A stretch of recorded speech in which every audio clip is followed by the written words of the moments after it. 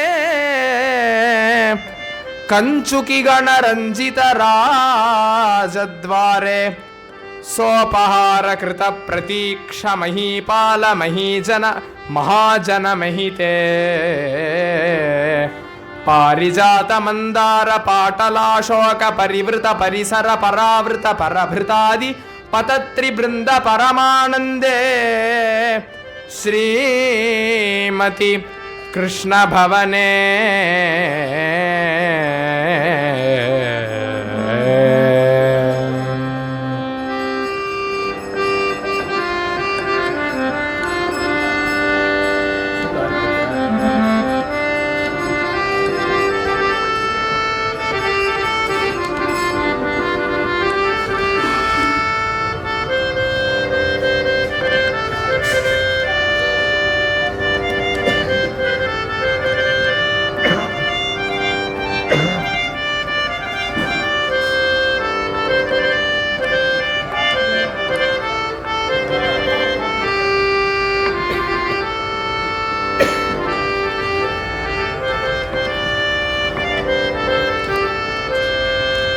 ஆஹா. அங்கே போய் பகவானுடைய பவனம் எப்படி இருக்கானா, செவிரில் மரகதம் கோமேதகம் வைடூரியம் புஷ்பராகம் முதலிய ரத்னங்கள்லாம் பதிச்சிருக்கான். செவுத்துலேயே இதெல்லாம் பதிச்சிருக்கு, தூண்களில் இதெல்லாம் பதிச்சிருக்கு. இப்பேற்பட்ட தூண்கள் இருக்கக்கூடிய 1000 கால் மண்டபம்லாம் இருக்குது. அங்கே இருக்கக்கூடிய கதவுகள் நம்ம ஆற்றுலலாம் மரக்கதவு தானே இருக்கும். அங்கே இருக்கிற கதவு எப்படி இருக்குன்னா ஹைம கபாட்ட, ஹேமம்னா தங்கம்னு அர்த்தம், தங்க கதவம். அது இது பேர்பட்ட பவனம் இருக்கு இல்லையா, இது என்னத்தை காட்டுறதுனா பிரகட்டித வைபவ நித்ய லக்ஷ்மி நிவாசே. நித்தியமும் எப்பொழுதும் லக்ஷ்மி கட்டாட்சம் பண்ணாலே நமக்கு எல்லாமே சமிருத்தியாக இருக்குங்கிறச்சே அந்த சாக்ஷாத் லக்ஷ்மி தேவியே வாழற கிரகம் அது. சாக்ஷாத் ருக்மிணி பிராட்டி லக்ஷ்மி தானே, லக்ஷ்மியே வாழக்கூடிய இடம் எப்படி இருக்கும், இப்படி தானே இருக்கும். அதனால் இதை வீடே அதை காமிக்கிறதாம், லக்ஷ்மி நித்தியவாசம் செய்யக்கூடிய இடம் அப்படிங்கிறது தெரியறதாம். ஸ்படிகமய பித்தி பிரதிபிம்பித பதிக யாச்சக மண்டலே. ஸ்படிகமய பித்தி, பளிங்கு செவுரம். நம்மலாம் சாதாரணமாக செங்கல் சிமெண்ட் தானே செவுரு இருக்கும், பளிங்கு செவுரு. அந்த பளிங்கு செவுரு எவ்வளோ டால் அடிக்கிறது, எவ்வளோ க்ளீனாக இருக்குது அப்படின்னா, அங்கேருந்து கண்ணனை பார்க்கறதுக்காக பெரிய பெரிய பெரிய பெரிய ராஜாக்கள், பெரிய பெரிய பெரிய பெரிய பெரிய புருஷர்கள், மகா புருஷர்கள்லாம் காத்துன்னு இருக்கா. கண்ணனோட தரிசனம் வேணும் அப்படின்னு சொல்லி ரொம்ப க்யூவில் பெருசாக காத்துன்னு இருக்கா. அவெல்லாம் காத்துன்னு இருக்கா இல்லையா, அந்த ஜனங்கள் எல்லாரும் அந்த செட்டே இன்னொரு செட்டை நீக்கிற மாதிரி இருக்கான். ஏன் அப்படின்னா அந்த இருக்கக்கூடிய செவரில் ரிஃப்ளெக்ஷன் அப்படி இருக்குது, கண்ணாடி மாதிரி இருக்கான் செவரு. அப்படி ஒரு பளிங்கு செவரு. வாசலில் பல தர்வானா என்னன்னா வாயிற்காப்பாளர்கள், சோல்ஜர்ஸ் பல பேர் இப்படி காத்துன்னு இருக்கா வாசலில். அங்கேருந்து வாசலை பெரிய பெரிய ஆயுதங்களெல்லாம் வச்சுட்டு இப்படியும் அப்படியும் நடந்துட்டு ஆயிரக்கணக்கான சோல்ஜர்ஸ் இப்படி இருக்குது. இதை பார்த்ததும் அங்கேருந்து அவர் எப்படி ஆயிட்டாராம் அப்படின்னா, ஸ்வதாரித்ரிய சமுத்பன்ன சங்கோச்ச பாவ சங்குச்சித நிஜ ஷரீரஹ கரகிசலய கிரஹீத பிருதுக பிரசர சஞ்சிகா பிரதீக்ஷித பரம புருஷ சமாகமஹ பாஷ்பூரித விலோச்சனஹ க்ஷணம் தஸ்தௌ ச பாகவதோத்தமஹ. இப்படி பார்த்ததும் அங்கே இருக்கக்கூடிய மக்கள்லாம் காத்துன்னு இருக்கான்னு எல்லாம் அவள்லாம் ஒருத்தருக்கு ஒருத்தர் பேசிக்கிறானோ. ஒரு வாரமாக காத்துன்னு இருக்கேன், பகவானோட தரிசனம் கிடைக்கல. அங்கேருந்து காஷ்மீர ராஜா 1000 மூட்டை குங்குமப்பூ கொடுக்கணும் பகவான்கிட்ட அப்படின்னு சொல்லி கொடுத்துருக்கார். அவ்வளோத்தையும் எடுத்துன்னு காத்துன்னு இருக்கேன். இவரா பகவான் கிருஷ்ணன் வரார் போகிறார், சபைக்கு போகிறார், சபையிலேருந்து வரார், ஆற்றுக்கு போகிறார், டைட்டாக இருக்கார், நான் அவரை பார்க்கவே முடியல அப்படிங்கிறார். இன்னொருத்தர் சொல்கிறார், நான் கர்நாடக ராஜா அனுப்பி வந்திருக்கேன், 10 நாள் ஆச்சு நான் காத்துன்னு இருக்கேன், 1000 மூட்டை சந்தன கட்டை கொடுத்து அனுப்பியிருக்கார் ராஜா கிருஷ்ணனுக்கு சமர்ப்பிக்கணும் அப்படின்னு காத்துன்னு இருக்கேன். என்னடானா பகவான் வரார் போகிறார், அவரை பார்க்குறதுக்கு டைம் கிடைக்கல. இன்னொருத்தர் சொல்கிறாராம், நான் விதேசத்துலேருந்து வந்திருக்கேன், 1 மாதம் ஆச்சு, நான் ராஜா பல ரத்னங்கள் கொடுத்து அனுப்பியிருக்கார், 10 கப்பல் 100 கப்பல் அங்கேருந்து ரத்னங்கள்லாம் கொண்டு வந்திருக்கேன். ஏன்னா துவாரகா சீஷோர் தான், கப்பல்லாம் நிறைய வரும் அங்கே இப்படி வரைச்சே எல்லாம் கொண்டு வந்திருக்கேன், இவ்வளோ நாளாக காத்துன்ட்ருக்கேன், பகவானை பார்க்க முடியல அப்படின்னு ஒருத்தர் பேசிக்கிறா. இதெல்லாம் பார்த்ததும் அட்ற 1 மாதம் ஆச்சு, அதை கொண்டு வந்திருக்கேன் எதை கொண்டு வந்திருக்கேன்னு எந்தெல்லாமோ விலை மதிப்பு, பயங்கர விலை மதிப்பு உயர்ந்ததெல்லாம் கொண்டு வந்திருக்கா. இதெல்லாமே பகவானோட தரிசனத்தை இன்னும் அவளுக்கெல்லாம் கிடைக்கலன்னு பேசிகிட்டு இருக்கா. அப்படின்னு கையில் இருக்கிற ஒரு கட்டு அவளை பார்க்குறார். இதை கொண்டு வந்திருக்கேன்னா நான் என்னைக்கு பகவானோட தரிசனம் கிடைக்க போகிறது அப்படின்னு நினச்சிக்கிறார். ஆனால் அவெல்லாம் சொல்லிக்கிறா பகவான் வந்துட்டு போயின்னு இருப்பான்னு. அவர் நம்மளை பார்க்கட்டும், பார்க்காம போட்டோம், வந்து பேசட்டும், பேசாமல் போட்டோம், அட்லீஸ்ட் நம்ம அவனை பார்க்கலாமே, எவ்வளோ நாள் ஆச்சு, நமக்கு அவனோட தரிசனம் கிடைக்குமே அப்படிங்கிறதுனால பிரதீக்ஷித பரமபுருஷ சமாகமஹா.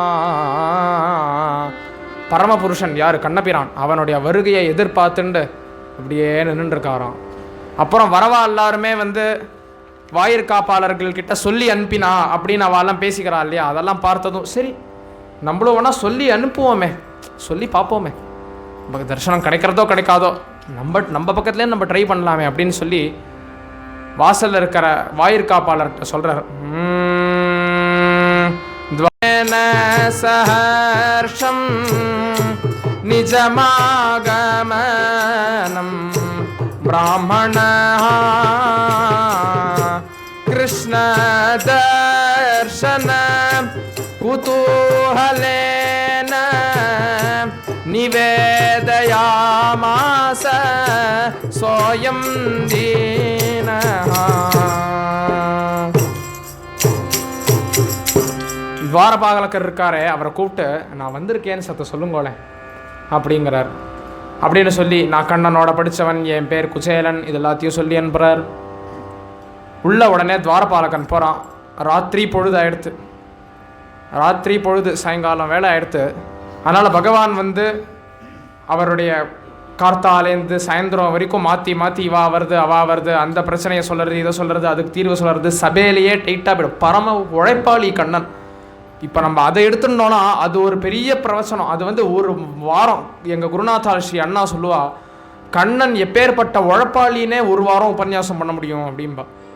அவனோட உழைப்பு மகாபாரதத்தை பார்த்தோன்னா தெரியும், பாகவதத்திலேயே உத்தரார்த்தத்தில் தெரியும், தசமஸ்கந்தத்தில், மகாபாரதத்தில் விஸ்தாரமாக தெரியும் எப்பேற்பட்ட உழைப்பாளி, எப்பேற்பட்ட கர்மயோகம்னு. இத்தனைக்கு அவன் வந்து அஃபீஷியலி ராஜா கிடையாது, அவளுக்கெல்லாம் யாதவாளுக்கு வந்து முடிசூடுறது பழக்கம் கிடையாது. அப்படிங்கிறனால உக்ரசேனர் தான் சிம்மாசனத்தில் உட்காந்துருப்பார். ஆனால் அவர் வந்து வயசானவர், அவரால் எந்த பொறுப்பையும் ஏற்றுக்க முடியாது. ஆனால் அவர் தான் வயசானவர், அவருக்கு தான் வரணும் ராஜ்யங்கிறதுனால அவரை சிம்மாசனத்தில் உட்காத்தி வச்சுட்டு பக்கத்துலேருந்து இவன் அத்தனை பொறுப்பையும் பார்த்துப்பான். இவன் தான் அவர் வந்து சாட்சியாக உட்காந்துருப்பார். அவ்வளோதான். நம்ம தான் பக்தினால துவாரகாதீஷன் சொல்கிறோமே தவிர அவனுக்கு ஆக்சுவலாக பட்டாபிஷேகங்கிறது கிடையாது. கண்ணனுக்கு வெறும் உழைக்கிறதுக்காகவே இருந்தான், எந்த எதிர்பார்ப்பும் இல்லாமல். அவன் அப்படி வாழ்ந்துட்டு தான் கடைசியில் பகவத்கீதையில் எதிர்பார்க்காத அப்படின்னு சொல்கிறான். தான் வாழ்க்கையில் வாழ்ந்ததை தான் உபதேசம் பண்ணியிருக்கான் பகவத்கீதையில். எதுக்காக சொல்கிறேன் அப்படின்னா, அவ்வளோ டைட்டு, அவ்வளோ உழைப்பாளி. எல்லாம் முடிச்சுட்டு அவன் வந்து கண்ணன் வந்து அவனுடைய இருப்பிடத்துக்கு போயிட்டான். போய் சாயந்தரம் அனுஷ்டானங்கள் எல்லாம் பண்ணிவிட்டு கொஞ்ச நேரம் எல்லாருமே, சில பேர்லாம் ரொம்ப ஓவராக சொசைட்டிக்காக உழைக்கிறேன் அது இதுன்னு பண்ணி குடும்பத்தை கோட்டை விட்டுருவா. அந்த மாதிரி இல்லாமல் அந்த பேலன்ஸ் இருக்கணும் எப்பொழுதுமே.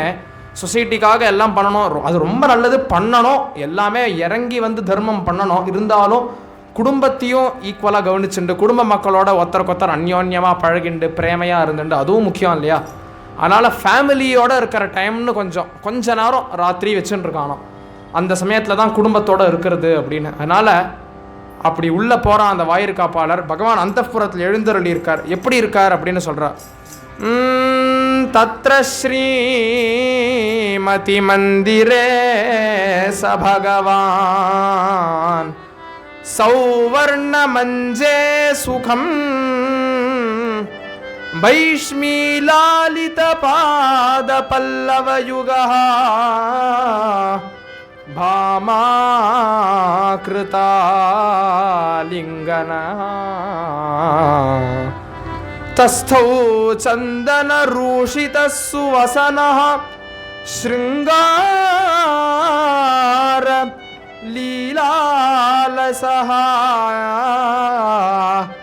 वीणा वेणुमृदङ्गगीतरसिकः मृदङ्गगीतरसिकः ஸ்வப்ரேயசி சம்ருதா. பகவான் தங்கமயமான ஊஞ்சல்ல எழுந்தருளி இருக்கான். பக்கத்தில் ஒரு பக்கம் ருக்மிணியோடையும் ஒரு பக்கம் சத்யபாமாவோடையும் உட்காந்துட்டு இருக்கான்.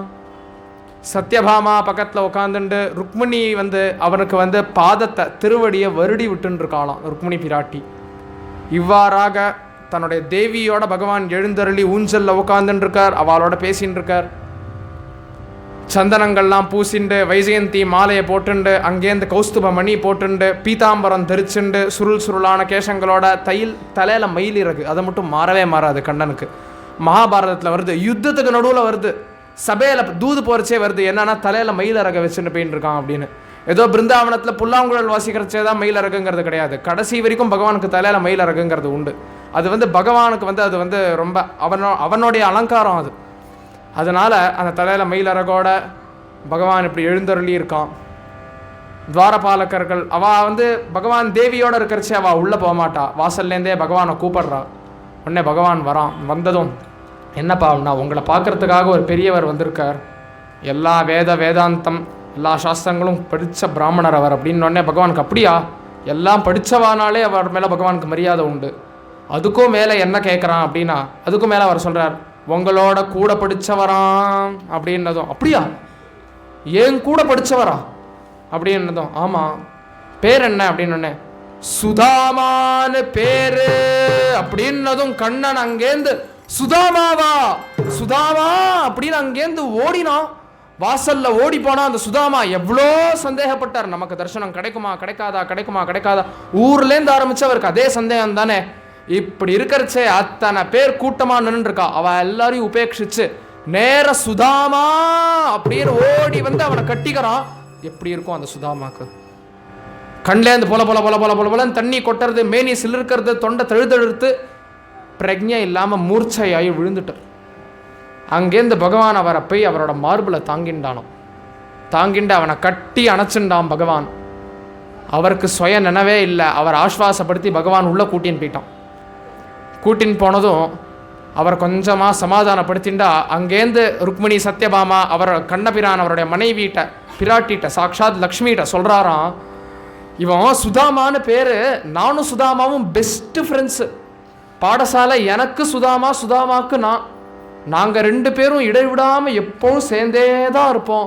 நாங்கள் 2 பேரும் சேர்ந்தே தான் தாச்சுப்போம். நாங்கள் 2 பேரும் சேர்ந்து தான் எழுந்துப்போம். நாங்கள் 2 பேரும் சேர்ந்து தான் குளிப்போம். நாங்கள் 2 பேரும் சேர்ந்து தான் அனுஷ்டானம் பண்ணுவோம். நாங்கள் 2 பேரும் சேர்ந்து தான் பாடம் சொல்லுவோம். நாங்கள் 2 பேரும் சேர்ந்து தான் குருவுக்கு கைங்கரியம் பண்ணுவோம். 2 பேரும் சேர்ந்து தான் சாப்பிடுவோம். எல்லாமே நாங்கள் 2 பேரும் சேர்ந்து தான் பண்ணுவோம். நான் இல்லைன்னா அவன் இல்லை, அவன் இல்லைன்னா நான் இல்லை அப்படிங்கிறார். யார்கிட்ட? தாயார்கிட்ட. அன்பர்களை பற்றி பகவான் அவ்வளோ பெருமை பாராட்டிப்பானோம். அதனால் அப்படி சொன்னதும் அவெல்லாம் பார்க்குறா, அப்பா பகவானே இப்படி சொல்கிற அளவுக்கு ஒரு வியக்தியா அப்படின்னு. அவருக்கா நான் என்னடா பண்ணேன், இப்படி நிற்கிறேன், இவன் இப்படி பேசுகிறானே, இப்படி கொண்டாடுறானே பகவான், என்ன வாயில் வார்த்தை வரல. அங்கேருந்து உடனே பார்க்குறான், எப்படி சுதாமா வந்த அப்படின்னு. உடனே உன்னை பார்க்குறதுக்காக நடந்து வந்தேன் அண்ணே, நீ எங்கே இருக்க அப்படின்னா, சுதாமாபுரியிலேருந்து வரேன். என்ன சுதாமாபுரியிலேருந்து வரியா? ஓ என்ன பார்க்கணுன்னு வரையா? அவ்வளோ தூரக்க வந்தியாப்பா அப்படின்னு பார்க்குறாராம். அவர் காலெல்லாம் வெடிப்பு வந்திருக்கான். ஏன்னா இவ்வளோ தூரம் முள் கல் தெரியாமல் நடந்து வந்திருக்கார் இல்லையா, அதனால் காலெல்லாம் வெடிப்பு இருக்கான். உடனே பகவான் அவரோட காலை தடவி கொடுக்குறான். யார்? சாக்ஷாத் பகவான் பாதத்தை தடவி கொடுத்து அங்கேருந்து அவரை தரன்னு இழுத்துட்டு போய் பகவான் அவரை சிம்மாசனத்தில் உட்காத்தி வைக்கிறான். அவனுடைய சிம்மாசனத்தில் சுதாமாவை உட்காத்தி வச்சு அர்க்யபாத்யாதிகம் தத்வா பகவான் பக்தவத்சலஹ பூஜயித்வா பிராமணம் தம் பிராஹவாக்யம் கிருதாஞ்சலி. स्वागतं स्वागतं भागवतोत्तमा स्वागतं स्वागतं ब्राह्मणसत्तमा रागद्वेषरहितान्तरङ्गा लोकपाल ஸ்வாகதம் ஸ்வாகதம் பாகவதோத்தமா ஸ்வாகதம் பிராமண சத்தமா.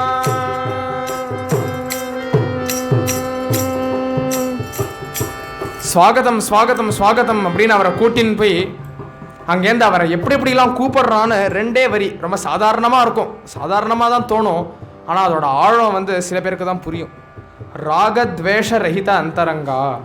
ராகம்னா ஓவரான ஈர்ப்பு. மனுஷால்கிட்ட ரொம்ப பிரேமையோடு தான் இருக்கணும், சந்தோஷமாக ஆனந்தமாக இருக்கணும். ஆனால் ஓவராக மனுஷாலோட மனசு ஒட்டிண்டு ஓவராக வந்து மனுஷாலோட ஈர்ப்பு இருந்துருது அப்படின்னா கடைசியில் என்றைக்கோ ஒரு நாள் எல்லா உறவும் தற்காலிகம்னு தெரியறச்சே ஹர்ட் ஆகிடுவோம். அதனால் முதல்லேருந்தே எப்பொழுதுமே எல்லார்ட்டையும் பிரேமையாக இருக்கும், அன்பனாக இருக்கணும். ஆனால் ஓவராக ஈர்ப்பு இருக்கக்கூடாது. அதுதான் ராகம்னு பேர். துவேஷம்னா வெறுப்பு. அதுக்குன்னு யாரையும் கண்டு பிடிக்காத்தனமும் இருக்கக்கூடாது. அந்த பேலன்ஸ் இருக்கணும். ராகம் துவேஷம் இது எதுவும் இல்லாதவன் அப்படின்னு சாதாரணமாக ஒரு அசட்டு பையன் ஒருத்தனை கூப்பிடலாம். பகவான் அப்பேற்பட்ட சர்வேஸ்வரன் ஒருத்தனை வந்து அப்படி கூப்பிடணும் அப்படின்னா அவனோட தகுதி எப்பேற்பட்டவராக இருக்கணும். ராகம் துவேஷம் ஈர்ப்பு வெறுப்பு இது எல்லாத்தையும் கடந்தவனே அப்படின்னு கூப்பிடுறார். லோக பாவனா சாக்ஷாத் பகவான் என்ன சொல்கிறான்னா, உங்களை மாதிரி மனுஷாலாம் வாழறதுனால தான்ப்பா இந்த பூமியே பவித்திரமாக ஆறுது அப்படின்னு பகவான் சொல்கிறான். விஜிதா அனங்கா ரொம்ப ஆச்சரியமான பதம். புலன்களை அடக்கினவனே அப்படிங்கிறார். புலன்களை அடக்கினவனேன்னு இது எல்லாமே சாதாரணமாக வார்த்தை மாதிரி படும். ஆனால் பகவான் வாயால் ஒரு பிராமணனை பார்த்து வருதுங்கிறச்சே தான் அதோட ஆழத்தை புரிஞ்சுக்கணும். பகவான் ஒருத்தனை இந்த அளவுக்கு சொல்கிறான்னா அவன் அவ்வளோ அளவுக்கு குவாலிஃபைடாக இருந்தால் தான் சொல்லுவான்.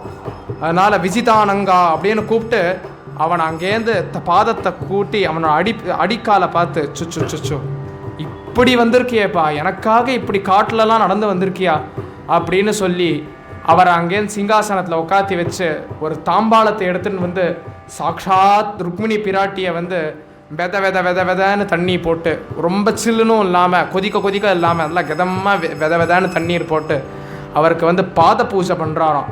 ருக்மிணி பிராட்டி தண்ணி விட பகவான் அவரோட பாதத்தை இப்படி வருடி விட்டு அதை அலம்பி விட்டு அடிப்பாதத்தெல்லாம் அலம்பி விட்டு அந்த தண்ணியை வந்து தாயாருக்கு புரோக்ஷிச்சு தான் தலையில் புரோக்ஷிச்சுக்கிறானோ. பிராக வாக்கியம் கிருதாஞ்சலிஹி கையை கூப்பிண்டு சொல்கிறானோ. யார்கிட்ட? இந்த குஜேயார்கிட்ட. அத்யமே ஜன்ம சபலம் சுமதே அத்யமே பிதரோ மோதந்தே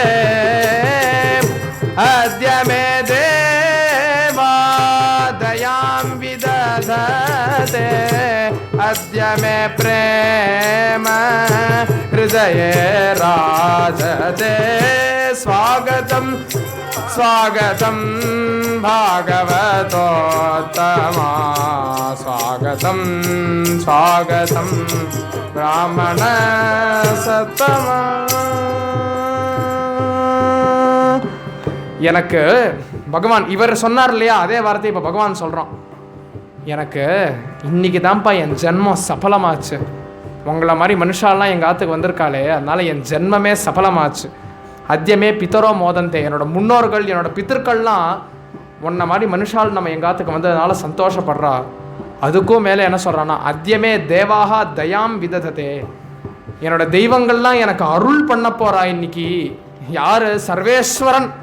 தெய்வங்களுக்கெல்லாம் தெய்வமாக இருக்கிற பகவான் சொல்கிறான், என்னோட தெய்வங்கள்லாம் எனக்கு அருள் பண்ண போகிறா. அதுக்கு என்ன அர்த்தம்னா கொஞ்சம் ஆராய்ந்து பார்க்கணும். எதனால் பகவான் இப்படி சொல்கிறான் அப்படின்னா, ஒரு ஏழையாக இருக்கிறவாளை கூப்பிட்டு அவளை ஆற்றுக்கு கூப்பிட்டு சாப்பாடு போட்டால் பகவான் சந்தோஷப்படுறான் அப்படின்னு சொல்கிறான். இதுலேருந்து என்ன புரிஞ்சுக்கணும் அப்படின்னா, பாகவதத்தில் ஒரு ஸ்லோகம் இருக்குது. யோமாம் சர்வேஷு பூதேஷு சந்தமாத்மானமீஸ்வரம்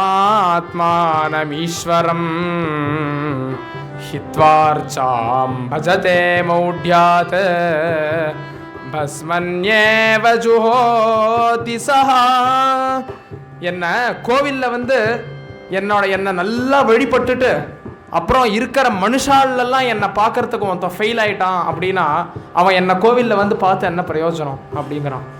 கோவிலில் எழுந்தருளி இருக்கிற பகவானை பார்த்துட்டு கன்னத்தில் போட்டுண்டு அவருக்கு நமஸ்காரம் பண்ணிவிட்டு அப்புறம் அங்கேருந்து ஆற்றுக்கு போகிற வழியில் எவனோ தான், அம்மா கொஞ்சம் 10 பைசா போடுமா, இப்போ சீக்கிரதுமா அப்படின்னா, ஐயா போடா அப்படின்னா அதுக்கப்புறம் அது என்ன பிரயோஜனம்? பகவானை அவள்கிட்ட பார்க்க தெரியலன்னா என்ன பிரயோஜனம்? அதனால் பகவானுக்கே என்ன பிரீத்தினா, ஏழை எளியவர்களுக்கு ஏதோ ஒரு அன்னதானம் போட்டு ஒரு 10 பைசா, ஒரு பழம், ஒரு சுண்டல் முடிஞ்சதுன்னா ஏதோ சாப்பாடு சாப்பிட்டுட்டு பாக்கி இருக்கிறதையாவது கொடுக்கணும். இதை கூட நம்ம பண்ணலன்னா நம்ம அப்புறம் பகவானோட அன்பர்கள்னு நம்மளை சொல்லிக்கிறதுக்கே தகுதி இல்லையே. அதனால் பகவான் என்ன சொல்கிறான்னா, ஒரு ஏழை பிராமணன் ஆற்றுக்கு கூப்பிட்டு, ஏழை ஒருத்தர் ஆற்றுக்கு கூப்பிட்டு அவருக்கு பாத பூஜை எல்லாம் பண்ணி சாப்பாடு போடுறச்சு என்ன சொல்கிறான்னா, எனக்கு தெய்வங்கள்லாம் எனக்கு அருள் புரிய போகிறா அப்படின்னு சர்வேஸ்வரன் சொல்கிறான். கற்றுக்கணும் இதெல்லாம். பகவானை வெறும்ன வழிபடுறதுக்கு மட்டும் பகவான் அப்படின்னு நம்ம வச்சுட்டோன்னா அவர் அவதாரமே பண்ணணும்னு தேவை இல்லையே. சங்க சக்கர கதாதாரனா அவர் வைகுண்டத்திலே இருந்துருப்பார், கைலாசத்துலேயே இருந்துருப்பார். அவரை பூமியில் ராமனாவோ கிருஷ்ணனாவோ அவதாரம் பண்ணுறது எதுக்காகனா, நம்ம வாழ்க்கையில் ஏதோ கற்றுக்கணும், மனுஷனாக வாழ்ந்து காமிச்சாதான் நம்ம கற்றுக்க முடியுங்கிறதுக்காக தான் ராமராவோ கிருஷ்ணனாவோ அவதாரம் பண்ணுறார். அதனால் அவதாரங்கிறது நம்ம கற்றுக்கிறதுக்காக. அதனால் இதுலேருந்து பகவான்கிட்டேன்னு கற்றுக்கணும். அதிதி சத்காரம் அப்படிங்கிற தர்மம் இது. அவளை வந்த ஆற்றுக்கு வரவாளுக்கு சாப்பாடு போடுறது, ஏழை எளியவர்களுக்கு சாப்பாடு போடுறதுங்கிறது எப்பேற்பட்ட தர்மம். அதை பகவானே நடத்தி காட்டுறான் இல்லையா. அதனால் நம்மளும் இதை கற்றுக்கணும். இப்படி சொல்லி இதனால் என்னோட தெய்வங்கள்லாம் சந்தோஷப்படுறது அப்படின்னு சொல்லி இவன் எனக்கு இதனால் என்னோட ஜென்மமே சஃலமாச்சு அப்படின்னு சொல்லி பாத பூஜை பண்ணுறான்.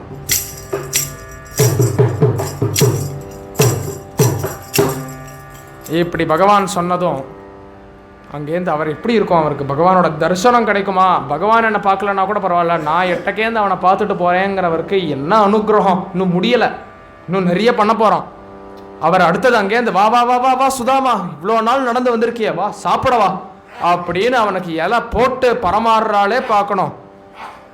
ஷஷ்குல்ய பூப வரலட்டு கமோதகைச்ச சவ்யஞ்சனைச்ச பஹுபிஹி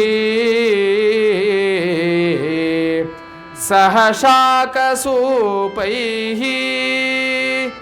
அன்னேன துக்த ததி கண்ட கிருதாதிபிஷ்ச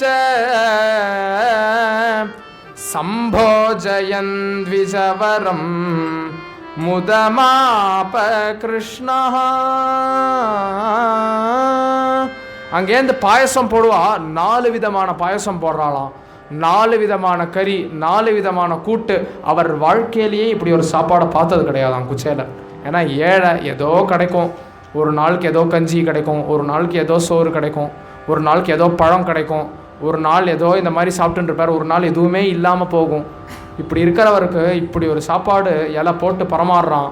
சாக்ஷாத் லக்ஷ்மி தேவியே பரமாறுறா அப்படின்னா எப்படி இருக்கும்? லக்ஷ்மி தேவினா யார்? ருக்மிணி பிராட்டியை தான் அப்படி சொல்கிறேன்.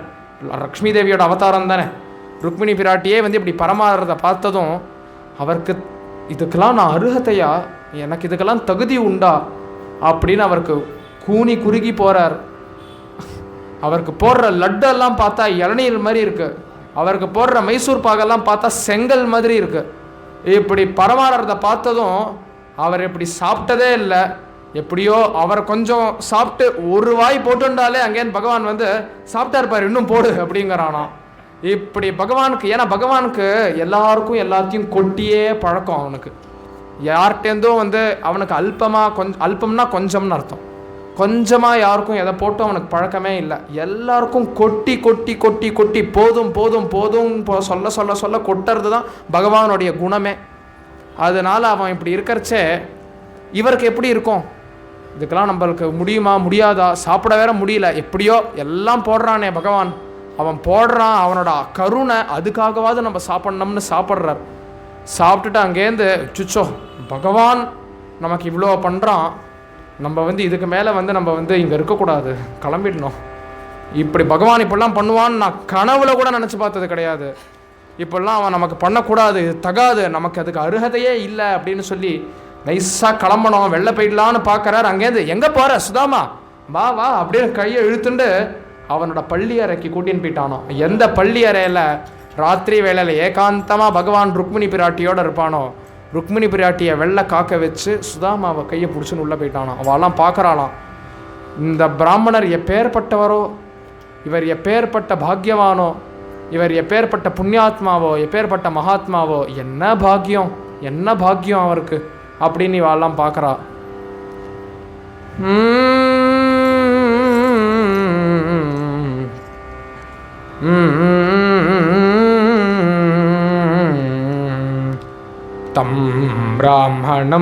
प्रियसखं त्वतिथिं मुकुन्दः तल्पे निजे सकरुणं निशिशाययित्वा तत्पादलालनमलं कलयन् सहर्षं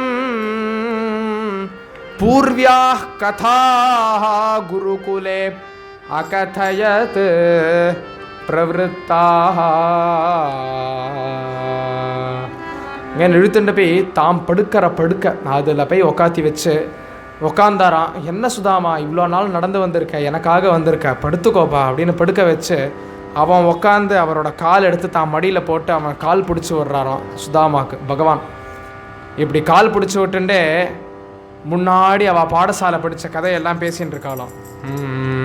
சிரகாலேன தர்சனம் பிராப்தம் ஜீவிதம் சஃபலம் குச்சேலா தீனோஹம் தவ தர்சனம் கர்த்தும் ஆகதோஸ்மி கிருஷ்ணா கோபாலா. சுதாமா எப்படிப்பா இருக்க? இத்தனை நேரம் வந்தா, இத்தனை நேரம் எல்லாரும் பரபரப்பாக இருந்தா, சுதாமா வந்தா, பகவானும் பரவசமாயிட்டான், இவரும் பரவசமாயிட்டார்.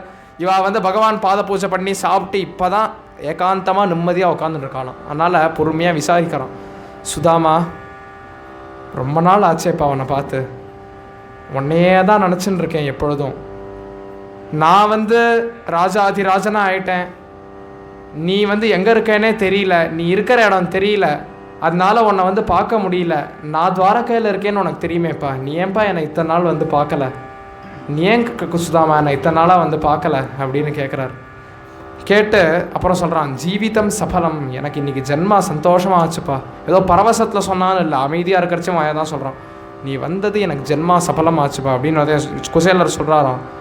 தீனோகம், ரொம்ப நாள் ஆச்சுப்பா கண்ணா உன்னை பார்த்து, அதனால தான் உன்னை பார்க்கணுன்னு வந்தேன் பார்க்கண்ணா. நான் தீனன், நீ இப்போல்லாம் சொல்லக்கூடாதுப்பா, என்ன உன்னை பார்க்கணுன்னு வந்திருக்கேன், நீ இவ்வளோ உபச்சாரம் பண்ணுறியேப்பா எனக்கு அப்படின்னு சொல்லி அப்புறம் சொல்கிறானா. ஆனால் நீ ஏழையாக இருக்க, நான் ராஜாவாக இருக்கேங்கிறதுலாம் ஒரு பக்கம் இருக்கட்டும், ஆனால் சந்தோஷம் அப்படின்னு பார்த்தா, நிம்மதின்னு பார்த்தா உனக்கும் எனக்கும் ஒன்று தான்ப்பா. நம்ம வாழ்க்கையிலேயே அல்டிமேட்டான கோல் நம்மளுக்கெல்லாம் என்னென்னா நிம்மதி தான். நம்ம எல்லாருக்குமே தெரியும், அது தெரிஞ்சோ தெரியாமலோ நம்ம எல்லோரும் நிம்மதியை நாடி தான் போகிறோம். பெரிய வீடு வாசல் இருக்கலாம், பெரிய சொத்து சுகம் இருக்கலாம், எல்லாமே இருக்கலாம், ஆனால் நிம்மதியாக இல்லாமல், ராத்திரி நிம்மதியான தூக்கம் இல்லாமல் பல பேர் இருப்பா. ஆனால் இதே சில பேர்லாம் ரொம்ப சிம்பிளான வாழ்க்கை, ரொம்ப ஏழைனா என்ன, ரொம்ப ரொம்ப ஃபண்டமெண்டலான விஷயங்களோட வாழ்ந்துட்டு இருக்கிறவாளாக இருப்பா. ஆனால் அவள்லாம் பார்த்தோன்னா ராஜா மாதிரி சௌக்கியமாக சுகமாக நிம்மதியாக வாழ்ந்துட்டு இருப்பா. ஏன் அப்படின்னா அவனுக்கு அவன் தூக்கம் வரல, இவன் நிம்மதியாக சந்தோஷமாக இருக்கான், ஏன்னா இவனுக்கு நிம்மதி இருக்குது. அதனால நிம்மதி தான் வாழ்க்கையில் இருக்கிறதுலையே முக்கியம். அதுதான் எவ்வளோ சம்பாதிச்சு வச்சாலும் இன்னும் போரலன்னு இருந்தானா அவனுக்கு என்ன பிரயோஜனம்? ஆனால் இவ்வளோ இருந்தாலும் எனக்கு இது போதும் அப்படின்னு இருந்தானா அந்த நிம்மதியிலேயே அவன் சந்தோஷமாக வாழறான் இல்லையா? உனக்கும் எனக்கும் அந்த நிம்மதி இருக்கேப்பா, நிம்மதி பூர்ணமாக இருக்கோமே. பூர்ணம்னு என்ன அர்த்தம்னா நிறைவுன்னு அர்த்தம். நம்ம ரெண்டு பேரும் நிறைஞ்சவாளாக இருக்கோமே, நம்ம ரெண்டு பேருக்கும் அந்த நிறைவு இருக்கே அப்படின்னு சொல்லி, இதுக்கு காரணம் என்ன தெரியுமா அப்படின்னு பாடசாலையில் நடந்த பழைய கதைகளை பேசுகிறான். கிம்பா ஸ்மரசி பூர்வம் குருகுலே வாசம் ஆவயோ குச்சேலா ஸ்மிருத்வா குருகுலவாசம் ஜீவனம் கரோமி கோபாலா. நம்மெல்லாம் பாடசாலை படித்தோமேப்பா, அந்த நாட்கள்லாம் ஞாபகம் இருக்கா உனக்கு அப்படின்னா இவர் சொல்கிறாராம், என்னோட வாழ்க்கையே அந்த ஸ்மரணம் தான்ப்பா. நம்ம படித்தோமே, நம்ம கண்ணனோட அப்படி இருந்தோமேன்னு நினைக்கிறது தான் என் வாழ்க்கையே. கார்த்தாலேருந்து ராத்திரி வரைக்கும் 365 நாளும் இத்தனை வருஷங்களாக நான் உயிர் வாழ்ந்துட்டுருக்கேனே, இதுக்கு காரணம் என்ன? எனக்கு சோறு கூட கிடையாது, அந்த சோறு என்னை போஷிக்கலை. அப்போ நான் இவ்வளோ சந்தோஷமாக இருக்கிறதுக்கு காரணம் என்ன, இவ்வளோ நிறைவாக இருக்கிறதுக்கு காரணம் என்னன்னா உன்னோட கதை, நம்ம எப்படி இருந்தோங்கிறதையே நினச்சிட்டு சந்தோஷமாக இருந்துட்டுருக்கேன் அப்படின்னு இவர் சொல்கிறார். அப்போ பகவான் சொல்கிறான், ஞாபகம் இருக்கா, ஒரு தடவை நம்மளுடைய குரு பத்னி, நம்மளுடைய மன்னி நம்ம எல்லாரையும் சமையலுக்கு விறகு எடுத்துன்னு வரதுக்காக காட்டுக்கு அனுப்பினா. நம்மெல்லாம் காட்டுக்கு போனோம். காட்டுக்கு போய் பார்த்தா அங்கேருந்து விறகெல்லாம் வெட்டி எடுத்துன்னு வரச்சே பார்த்தா மழை வந்துடுது. உடனே நம்மளால் அந்த விறகை நனைஞ்சுட்டே எடுத்துன்னு வந்தால் அது அடுப்புக்கு வச்சா அது எரியாது. அதனால் அந்த விறகு எல்லாத்தையும் ஒரு பொந்தில் வச்சுட்டு நம்ம ராத்திரி முழுக்க முழிச்சுட்டே ஈரத்தில் நனைஞ்சுட்டு இருந்தோம் காட்டில். குழந்தைகள் படிக்கிற குழந்தைகள் இப்படி இருக்கிறச்சே ராத்திரி முழுக்க குழந்தைகள் வரலையேன்னு குருநாதர் சாந்தீபனி அங்கேருந்து காட்டுக்கு குழந்தைகளா, சுதாமா, கண்ணா, பல்ராமா அப்படின்னு கூப்பிட்டு அப்புறம் பொழுது விடிஞ்சதும் பார்த்தா இந்த குழந்தைகள் இப்படி ஈரத்தில் நனைஞ்சுட்டு இருக்கான். அதை பார்த்ததும், அட கண்ணுகளா, ஏன்பா ஈரத்தில் நனைஞ்சேல்னா, இல்லை இங்கே விறகு வெட்ட வந்தோம், அதனால அதெல்லாம் விறகு இப்போ எடுத்துன்னு வரைச்சே மழை வந்துடுது, அதனால அதை இங்கே வச்சுருக்கோம், அதை பொந்தில் இருக்குது, அது நனையலை குருநாதா அப்படின்னதும், அட கண்ணுகளா, அதை நனையக்கூடாதுன்னு நீங்கள் நினச்சேலா அப்படின்னு சொல்லி குருநாதரே அவருடைய வஸ்திரத்தால் அந்த குழந்தைகளுக்கெல்லாம் தலை தோட்டி விட்டு அதுக்கப்புறமா அவளை ஆற்றுக்கு கூட்டின்னு அப்புறம் குருநாதர் சொன்னாராம், இவ்வளோ பிரியமாக இருக்கேளே என்கிட்ட, உங்களுக்கு படித்தது எதுவும் மறக்காமல் இருக்கட்டும், நீங்கள் வாழ்க்கையில் சந்தோஷமாக இருப்பேள், பூர்ணமாக இருப்பேள் அப்படின்னு ஆசீர்வாதம் பண்ணாராம். நம்ம குருநாதர் அப்படி ஆசீர்வாதம் பண்ணாரே, அதுதான் அந்த குருநாதரோட ஆசீர்வாதம் தான் நம்ம இன்றைக்கி இவ்வளோ சௌக்கியமாக வாழ்ந்துட்டுருக்கோம் அப்படின்னு சொல்லி, இத்தம் விதான்யனேகானி வசதாம் குருவேஷ்மசு குரோஹோ அனுக்ரஹேணைவ புமான் பூர்ண பிரசாந்தயே. அந்த குருநாதரோட அனுகிரகத்தினால தான் நம்ம பூர்ணமாக இருக்கோம் அப்படின்னு சொல்லி, உனக்கு கல்யாணம் ஆச்சாப்பா, குடும்பத்தோடு இருக்கியா அப்படின்னு உடனே, கோலாகலா, கோபாலா, உன்னோட கருணையினால் எனக்கு அனுகூலமான பத்னி, அனுகூலமான குழந்தைகள், அனுகூலமான குடும்பத்தோடு நான் வாழ்ந்துட்டுருக்கேன்ப்பா அப்படின்னு சொல்கிறார். சொன்னதும் அங்கேருந்து பகவான் இப்படி விசாரிச்சுட்டு இருக்கிறச்சே திடீர்னு கேட்குறானா, கிமுபாயனம் மே தாத்தும் ஆநீதம் தவ பவனாதிஹ குச்சேலா கிமுபாயனமானீதம் பிரம்மன் மே பவதா கிருஹாத் அப்படின்னு பாகவதத்துலேயும் இருக்குது. சரி, எனக்கு என்ன வாங்கிட்டு வந்திருக்க, எனக்கு என்ன எடுத்துன்னு வந்திருக்க அப்படின்னு கேட்குறான். இப்படி கேட்பாளான்னு நம்ம பார்த்துக்கு ஒருத்தர் வரா அப்படின்னா, வாங்கோ வாங்கோ வாங்கோ வாங்கோ எனக்கு என்ன வாங்கிட்டு வந்திருக்கேன் அப்படின்னு கேட்பாளான்னு. இல்லைண்ணா வரச்சே நீங்கள் வரையலாம், எங்காத்துக்கு வர வழியில் தான் அந்த காய்கறி கடை இருக்கும் அப்படின்னு லிஸ்ட்டு அனுப்புகிறேன் உங்களுக்கு, அதெல்லாம் பார்த்து எங்களுக்கு வேண்டாம் வந்துருங்க அப்படின்னு சொல்கிறது இங்கீதமா? அப்படி சொல்லக்கூடாது. இது ஏன் அப்படி கேட்குறான் அப்படின்னா, அந்த இங்கீதம் ஃபார்மாலிட்டிலாம் கிடையாதான் பகவானுக்கு. அதெல்லாம் சாமானிய மனுஷால்கிட்ட உண்டு. அவ்வளோ க்ளோஸாக அன்பாக இருக்கிறவா இருக்கா இல்லையா, நம்மளே பொதுவாக சொல்லுவார் இந்த மாதிரி, ரொம்ப எல்லார்ட்டையும் ஃபார்மாலிட்டியாக பார்க்கலாம், ஆனால் ஃப்ரெண்ட்ஸுக்கிட்ட ஃபார்மாலிட்டி பார்க்கக்கூடாதும்பா இல்லையா, அந்த மாதிரி தான் அவர் சுதந்திரமாக கேட்குறானோ.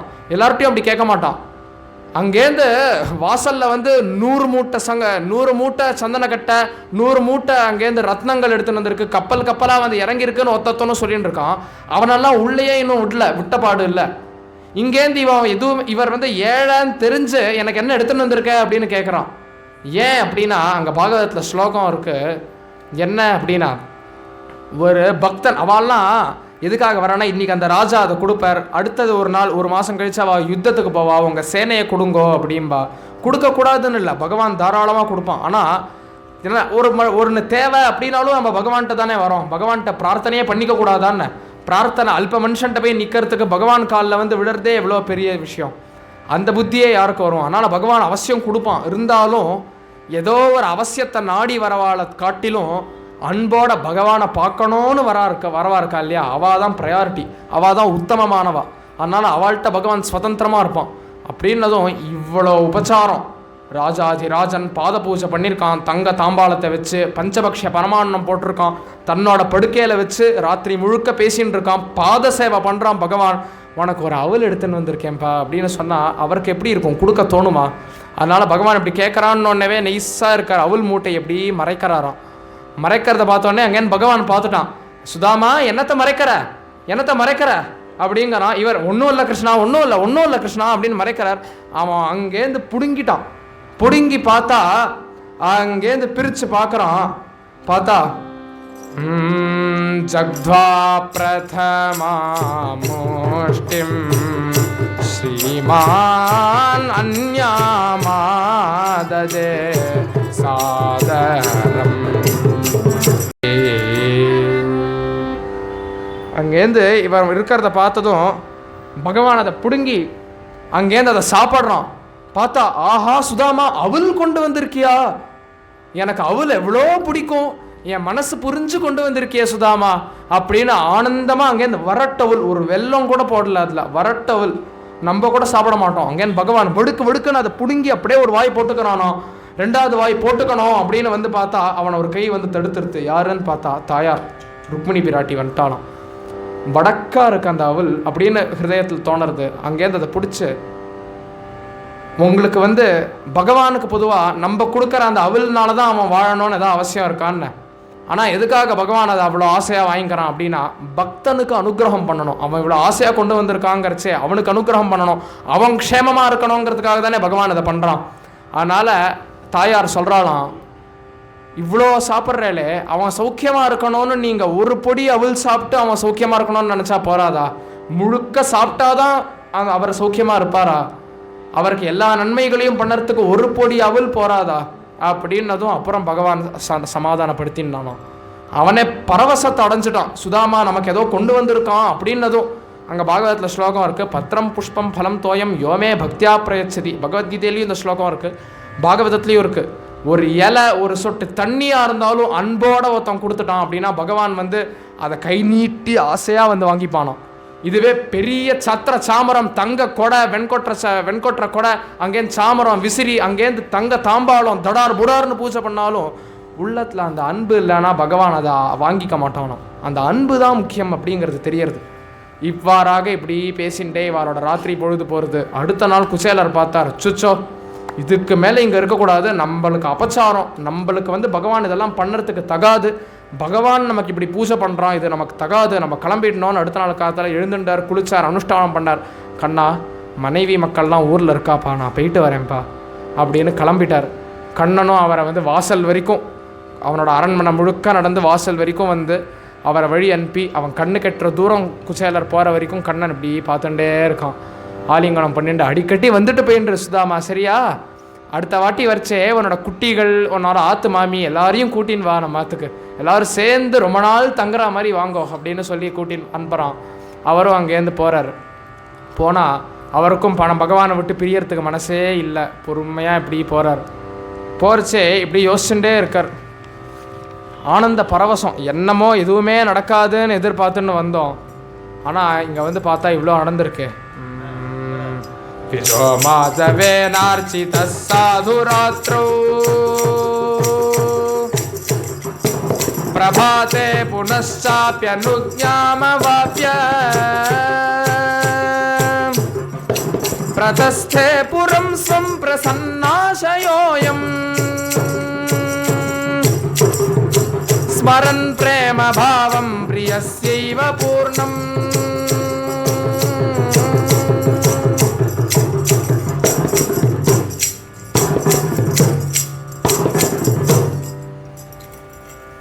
இப்படி அவர் அங்கேருந்து கிளம்பி வர வழியில் நினச்சுட்டே இருக்கார். தன்யோஹம் கலு கண்யோஹம் பஹூமான்யோஹம் கிருத புண்யோஹம் கோவிந்தம் ஜகதானந்தம் பரமானந்தம் திருஷ்டவானஸ்மி கோபாலமிஹ பூபாலம் கமலாலோலம் திருஷ்டவானஸ்மி. நான் பகுதன்யன், அஹோபாகியம், எனக்கு அஹோபாகியம். நான் தனக்கு ஒரு தேவன், தான் ஒரு தேவலோகத்திலேருந்து வரா மாதிரி ஒரு ஃபீல் இருக்கான் அவருக்கு. ஏன் அப்படின்னா, கோவிந்தம் ஜகதானந்தம் பரமானந்தம் திருஷ்டவானஸ்மி, தேவாதிதேவன் ராஜாதி ராஜாவான பகவான் இருக்கானே, சர்வேஸ்வரனான பகவான் கண்ணன், அவனை பார்த்துட்டேன், இனிமேல் வேற என்ன பண்ணணும் வாழ்க்கையில் அப்படின்னு சொல்லி அங்கேருந்து அதுக்கு மேலே யோசிக்கிறார். ஜானன்னபி மே தாரித்ர்யம் பத நததௌ மே தனம் கிம் பிரபு जाया सुतधन दर्पेणायं मोहं प्राप्नुयादिति प्रभु. அப்புறம் வரார், நான் ஏழைன்னு பகவானுக்கு தெரியும். அவர் எதிர்பார்ப்பு இல்லை, இருந்தாலும் சாதாரணமாக சொல்கிறார். பொதுவாக பகவான் வந்து ஏழைகள் எல்லாருக்கும் தானம் பண்ணுவான். ஏதாவது பெரிய பெரிய ராஜாக்கள் இது வேணும் அது வேணும்னாலே அவளுக்கு அதை கொடுத்துருவான். நான் ஒரு ஏழை வந்திருக்கேன் அப்படின்னா பகவான் எனக்கு கொடுப்பானே, ஏன் அவனை எனக்கு கொடுக்கல தெரியுமா? எனக்கு பெரிய வீடு வாசல், பெரிய சொத்து சுகம் அதெல்லாம் கொடுத்தா மெட்டீரியலிஸ்டிக்காக நான் வாழ்ந்துருவேனோ, அந்த மனசில் இத்தனை நாள் இருந்த நிம்மதி சந்தோஷம் பக்தி அதை இழந்துருவேனோ அப்படின்னு அவனுக்கு என் மேலே கன்சர்ன். அதனால் நான் வந்து அந்த சோக மோகம், அந்த விஷய மோகங்களில் மெட்டீரியலிஸ்டிக் ப்ளஷரில் நான் முழுகிடக்கூடாது அப்படிங்கிறதுனால நான் இத்தனை நாள் சொன்னோம், உன் வாழ்க்கை எப்படி இருந்தாலும் நீ சௌக்கியமாக இருந்துருக்கப்பா அப்படின்னு. அந்த ஒரு சந்தோஷத்தை நிறுத்தி அடுத்தது வீடு வாசல்னு வந்ததுன்னா அதெல்லாம் காப்பாற்றணும், அதெல்லாம் பார்த்துக்கணும், அதுக்குன்னு டாக்குமெண்ட் ரெடி பண்ணணும், அதுக்குன்னு பேங்க்கில் அக்கௌண்ட் போட்டு பணத்தெல்லாம் வைக்கணும், லாக்கரில் போய் நகையெல்லாம் வைக்கணும், இவ்வளோ பொறுப்பு அது இதுன்னு வந்து நான் நிம்மதியை இழந்துருவேணும்னு பகவானுக்கு அவ்வளோ கன்சர்ன். அதனால தான் பகவான் வந்து இதெல்லாம் கொடுத்து அவனை வழி திசை திருப்பிட வேண்டாம், அவன் வந்து சௌக்கியமாக என்ன நினச்சிட்டு இருக்கான் அப்படியே இருக்கட்டும்ங்கிறனால தான் பகவான் எனக்கு எதுவும் கொடுக்கல, நான் எப்பேற்பட்ட பாக்கியவான் அப்படின்னு சொல்லிகிட்டே வந்து சுதாமாபுரி அவரோட ஊருக்கு வந்துட்டார். வந்து பார்த்தா பெரிய அரண்மனை, துவாரகையிலேருந்து கிளம்பி திருப்பி துவாரகைக்கே வந்த மாதிரி இருக்குது. என்னடா இது வழி மாற்றி திருப்பி துவாரகைக்கே வந்துட்டோமா, இது என்ன இது, நம்ம வீடு இருக்க வேண்டிய இடத்துல பெரிய அரண்மனை இருக்குது, இத்தனை நாள் நம்ம வந்த கொஞ்ச நாள்லேயே யாராவது வீடை இடிச்சு போட்டு வேறு யாராவது வீடு கட்டின்ட்டாளா அப்படின்னு அவருக்கு யார் என்ன எதுவும் தெரியலையே அப்படின்னு பிரம பிடிச்சி நிற்கிறார். பார்த்தா அந்த ஆற்றுக்குள்ளேருந்து அவரோட மனைவி எல்லாம் பட்டு புடவை கட்டிண்டு கழுத்து முழுக்க பூஷணங்கள்லாம் போட்டுண்டு தோடு வளையல் எல்லாம் போட்டுண்டு அங்கேருந்து வாசலில் வந்து நிற்கிறாளாம். அவரை பார்த்ததும் அவருக்கு கண்ணீரில் தண்ணீர் வர ஆரம்பிச்சிட்டு, ஏன்னா கிழிஞ்ச புடவையை கட்டின்னு இருப்பாள். அப்படி இருக்கிறச்சே தன்னோட மனைவியை இப்படி பார்த்து இப்படி இருக்கணும், அவள் சௌக்கியமாக இப்படி இருக்கணும்னு அவருக்கு எவ்வளோ நாள் இருந்திருக்கும் மனசில். அவளை இப்படி பார்த்ததும் அவருக்கு பொலன்னு கண்ணீர் வர ஆரம்பிச்சிருது. அப்புறம் வந்து அவரை இப்படி பார்த்ததும் அவரோட மனைவிக்கு கண்ணீரில் பொலன்னு கண்ணீர் வந்துடுது. அவ்வளோ பிரியம். மனசா பரிஷஸ்வஜே அப்படின்னு சொல்கிறா பாகவதத்தில், மனசால் அவரை போய் கட்டின்ட்டாலாம். அப்படி இருக்கிறச்ச ஏன் இவ்வளோ பிரியம்னா பகவானை பார்த்துட்டு வந்திருக்காரு, அதனால் அவ்வளோ சந்தோஷம் அவரை பார்க்கறதுக்கு. அங்கேருந்து அவரோட மனைவி இருக்கா, அந்த குழந்தையெல்லாம் நல்லா பட்டு சொக்கா போட்டுண்டு அந்த குழந்தையெல்லாம் ஒருவேளை சாப்பாடு கூட இல்லாமல் பசியில் தவிச்சு அந்த குழந்தைகள் அங்கேருந்து அந்த குழந்தையெல்லாம் அப்பா அப்படின்னு ஓடி வந்து அவள் அப்பாவை வந்து கட்டிக்கிறதான். இப்படி பார்த்ததும் அவருக்கு அவரோட குடும்பத்தை இப்படி பார்க்கறச்சே எவ்வளோ சந்தோஷமாக இருக்கும். ஓன்னு அழ ஆரம்பிச்சிட்டாராம். அங்கேருந்து அடடா இவன் எதுவுமே கொடுக்கல அப்படின்னு நினச்சிட்டு நம்ம வந்துன்னு இருக்கோம், இங்கே பார்த்தா இப்படி கொடுத்துட்டானே, அதுக்கும் மேலே இவ்வளோத்தையும் கொடுத்துட்டு உனக்கு கொடுத்துட்டேன்டா, நான் கொடுத்துருக்கேன்னு கூட சொல்லிக்கலையே, அவ்வளோத்தையும் கொடுத்துட்டு சாதாரணமாக வழி அனுப்புகிற மாதிரி வாசலில் வந்து சுதாமா உன்னை திருப்பி எப்படா பார்ப்பேன் அப்படின்னு வந்து அவன் கண்ணீர் விட்டுட்டு என்னை வழி அனுப்புகிறானே. இவ்வளோ சிம்பிளிசிட்டியா, இவ்வளோ சுலபமா, இவ்வளோ கருணையா, இவ்வளோ இறக்கமா என் மேலே அந்த இறைவனுக்கு அப்படின்னு அங்கேருந்து ஓன்னு அழ ஆரம்பித்து அதுக்கப்புறம் அங்கேருந்து வரார், ஆற்றுக்குள்ளே வரார். வந்து அவருக்கு என்னது இதெல்லாம் பார்த்துட்டு அவெல்லாம் விஷய மோகத்தில் மாட்டிக்க மாட்டா, மெட்டீரியலிஸ்டிக்காக ஆயிட மாட்டா. இதெல்லாம் பார்த்தா இதுலேயும் எப்படி பக்தி பண்ணலாம் அப்படின்னு தான் அவள் நினைப்பா. கோவிந்தமேகம் தெய்வதம் ஆஸ்ரயேஹம் கோபாலமேகம் தெய்வதம் கோபிஜனலோலம் கோகுலபாலம் கோவர்தனதரம் கோவத்சபாலம் கோவிந்தமேகம் தெய்வதம்